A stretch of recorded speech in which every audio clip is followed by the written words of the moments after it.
তাহলে হচ্ছে gap arthroplasty জিনিসটা কি? গ্যাপ আর্থ্রোপ্লাস্টি জিনিসটা হচ্ছে the surgical correction of the ankylosis. অ্যানকাইলোসিসের একটা surgical correction procedure by creating, যেটা আমরা কিভাবে করি? বাই ক্রিয়েটিং এ স্পেস, আমরা একটা স্পেস ক্রিয়েট করি, হ্যাঁ, বাই ক্রিয়েটিং এ স্পেস কোথায়? Between the ankylosed part of the joint and the portion on which movement is desired.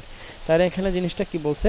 যে যেখানের মধ্যে অ্যানকাইলোসিসটা হচ্ছে সেখানের মধ্যে আমরা একটা স্পেস ক্রিয়েট করে দেই যাতে ওই বোনটা অ্যানকাইলোসিস হয়ে আটকায় না থাকে, এটা হচ্ছে আপনার কন্ডাইলটা আপনার মুভ করতে পারে, ঠিক আছে? সো এটা কীভাবে করি? আমরা একটা স্পেস ক্রিয়েট করি কোথায়? Between the ankylosed part of the joint, যেখানে অ্যানকাইলোসিসটা হয়েছে সেখানের মধ্যে এবং যেখানের মধ্যে আপনার মুভমেন্টটা করবে, মানে গ্ল্যানোয়েড ফোর্সে, হ্যাঁ, এখানের মধ্যে আমরা একটা স্পেস ক্রিয়েট করি। ওকে, এখন আসেন হচ্ছে গ্যাপ আর্থ্রোপ্লাস্টির ইন্ডিকেশন। তো এটার একটা ইন্ডিকেশন কি? ইন্ডিকেশন হচ্ছে টিএমজে অ্যানকাইলোসিস, হ্যাঁ, টিএমজে অ্যানকাইলোসিসের ক্ষেত্রে আমরা এটা করতে পারি। ওকে, এখন আসেন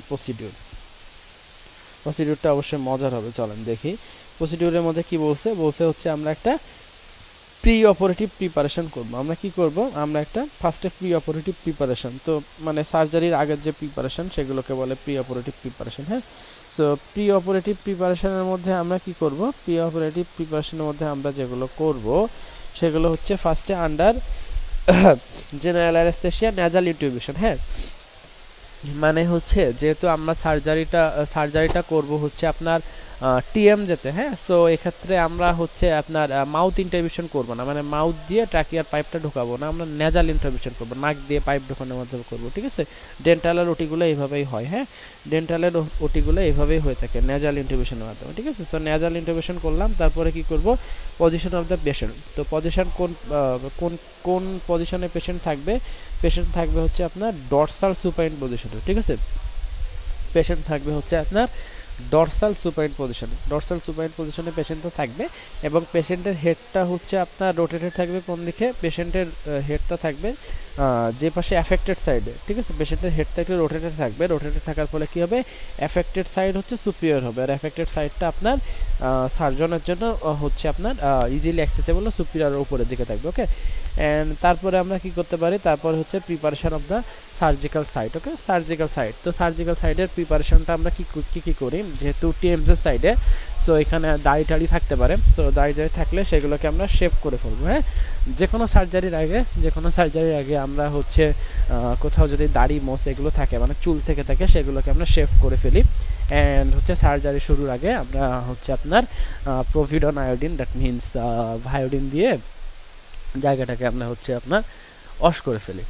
সো গেল আমরা সার্জিক্যাল সাইট প্রিপারেশন করলাম এবং আপনার কোন সাইডে হবে এই সাইডটাও আমরা হচ্ছে আপনার সিলেক্ট করে ফেললাম, ঠিক আছে? এই সাইডটা হচ্ছে আপনার সিলেক্ট করে ফেললাম। তারপরে কি করব? তারপরে আমরা ইনসেশন দিব। ইনসেশনটা হচ্ছে আপনার প্রি অরিকুলার ইনসেশন, হ্যাঁ, ইনসেশনটা হচ্ছে আপনার কি? Pre auricular incision. অ্যান্ড আমরা তো ছবিতে দেখছি, তাই না, যে প্রি অরিকুলার ইনসেশন কোন সাইডে হয়। তো তারপরে আমরা প্রি অরিকুলার ইনসেশন দিলাম, এবং এটার সাথে কিছু মডিফিকেশন থাকতে পারে, আমাদের লেভেলে জাস্ট প্রি অরিকুলার ইনসেশন হয়, কোথায় দিতে হয় এটা জানলে চলবে। তারপরে আমরা ডিসেকশন শুরু করব, মানে আমরা কাটা শুরু করব, হ্যাঁ। তো কোন লেভেল পর্যন্ত কাটবো? আমরা হচ্ছে আপনার স্কিন সাবকিউটেনাস টিস্যু কেটে আমরা কি করব? স্কিন সাবকিউটেনাস টিস্যুর পরে কি থাকে? সাবকিউটেনাস টিস্যুর পরে হচ্ছে আপনার ফাসা থাকে, তারপরে হচ্ছে মাসেল থাকে, তাই না? সো স্কিন সাবকিউটেনাস টিস্যু আমরা কাটলাম, টেম্পোরালি ফাসা আমরা কাটলাম, কেটে আমরা আপনার কোন পর্যন্ত পৌঁছাইলাম? আমরা হচ্ছে আপনার পৌঁছাইলাম টেম্পোরাল মাসেল পর্যন্ত, হ্যাঁ।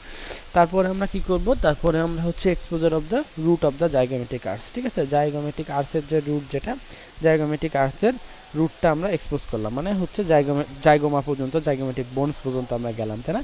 তারপরে কি করব? তারপরে হচ্ছে ল্যাটারাল জয়েন্ট ক্যাপসুলটা এক্সপোজ করব, কারণ জাইগোমেটিকের একটু পরেই তো, তাই না, আপনার ক্যাপসুলটা। সো জাইগোমেটিক দিয়ে যেয়ে আমরা আস্তে আস্তে এক্সটেন্ড করে আমরা কি করলাম?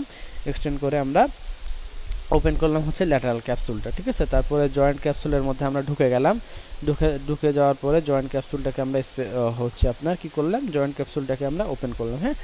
তারপরে কি করব, এক্সপোজিং দ্য আর্টিকুলার এমিনেন্স, তারপরে আরও একটু ডিপে যে আর্টিকুলার এমিনেন্সটাকে আমরা এক্সপোজ করব এবং হচ্ছে আপনার ইনফেরিয়র জয়েন্ট স্পেস যেটা, হ্যাঁ ইনফেরিয়র জয়েন্ট স্পেসটাকে আমরা ওপেন করলাম। হ্যাঁ, ওপেন করার পরে হচ্ছে কন্ডাইলার হেড যেটা, মানে প্রথমে আমরা জাইগোমেট্রিক আর্চ থেকে আপার জ কম্পার্টমেন্টে গেছি, তারপরে হচ্ছে এমিনেন্সের মধ্যে আসছে এবং তারপর হচ্ছে লোয়ার জ কম্পার্টমেন্ট আর ইনফেরিয়র জয়েন্ট স্পেস যেটা, হ্যাঁ যেটাকে আমরা লোয়ার জ কম্পার্টমেন্ট বলে পড়ছি, সেটাকে ওপেন করব। তারপরে কন্ডাইলার হেড মানে আরও আস্তে আস্তে আমরা নিচে নামতেছি। হ্যাঁ, তারপরে কি করব, যে অ্যানকাইলোস ম্যাচটা ছিল অ্যানকাইলোস ম্যাচটা আমরা রিমুভ করে ফেলবো। রিমুভ করার ফলে কি হলো, রিমুভ করার ফলে ওই অ্যানকাইলোস ম্যাচটা তো জয়েন্ট স্পেসটাকে অকুপাই করেছিল, তাই না?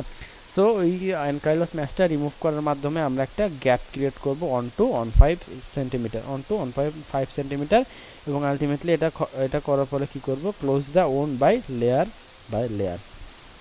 আশা করা যায় বুঝতে পারছেন আপনারা, যতটুকু সহজ করে সম্ভব হয় বোঝানোর ট্রাই করছি। এই যে দেখেন, এইটা ছিল কি, এটা ছিল হচ্ছে গ্যাপ আর্থোপ্লাস্টির একটা ছবি, তাই না? গ্যাপ আর্থোপ্লাস্টি, এই যে দেখেন মাঝখানে এই গ্যাপটা ক্রিয়েট করছে। হ্যাঁ, এই গ্যাপটা মাঝখানে ক্রিয়েট করছে, এই যে এখানে এই গ্যাপটা মাঝখানে ক্রিয়েট করছে, ঠিক আছে, এই গ্যাপটা মাঝখানে ক্রিয়েট করেছে।